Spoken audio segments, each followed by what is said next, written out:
When life is went, hook is drop, the walls is go, the grips is come out and deliver man.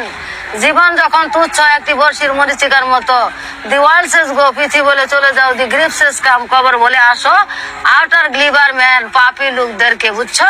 আরেকটা শোনো, money is matter of function for a medium and visor and standard and store. টাকা হয়েছে বিনিময়ের চারটা মাধ্যম। টাকা হলে তুমি এক জায়গা থেকে আরেক জায়গায় যাইতে পারো, টাকা হলে সারা বিশ্বময় কাজ করতে পারো, বুঝছো?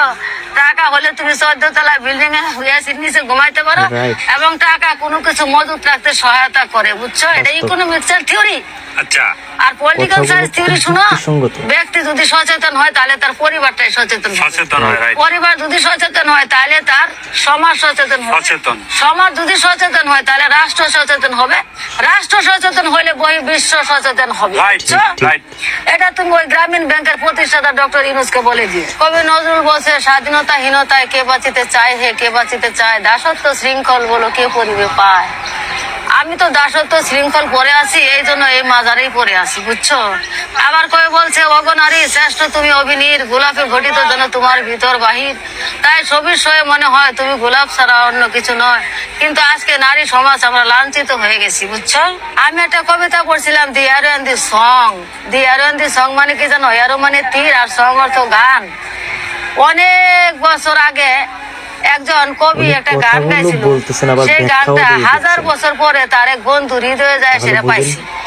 আর একটা ওক গাছের মধ্যে একটা তীর মারছিল, সেই তীরটাও সে 1000 বছর পরে যায় সেটা সেই ওক গাছের মধ্যে পাইছে, বুঝছো? সে কথা হইলো যে মানুষ মরে যায় কিন্তু মানুষের স্মৃতিগুলো অম্লান হয়ে থাকে। এই পৃথিবীতে সবকিছুই ভারসমান।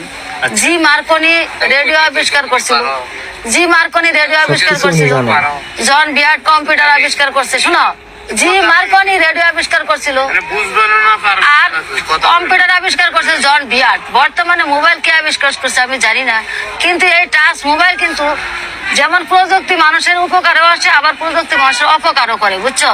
প্রযুক্তি যদি প্রযুক্তির কাজে সঠিকভাবে ব্যবহার না হয়, সেই প্রযুক্তি কোনো কাজে আসে না, বুঝছো? এই টাচ মোবাইল দিয়ে সেরা অনেক মানুষ খারাপও হয়ে গেছে, বুঝছো? আবার অনেক মানুষ আবার ভালো হয়ে গেছে।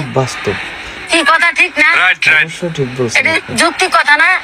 আজকালকার যুব সমাজের সারা রাত ভরা মনে করো দেহে এই টাচ মোবাইল, এই টিকটক দেহে, ভিডিও দেহে, এটা দেহে, ওটা দেহে, দেখে টেকে সকালবেলা ঘুমের থেকে উঠতে তাদের দেরি হয়, তারা নামাজও পড়তে যাইতে চায় না, অনেক সময় কাজ করতো তাদের আয়সা। কি কথা ঠিক আছে না?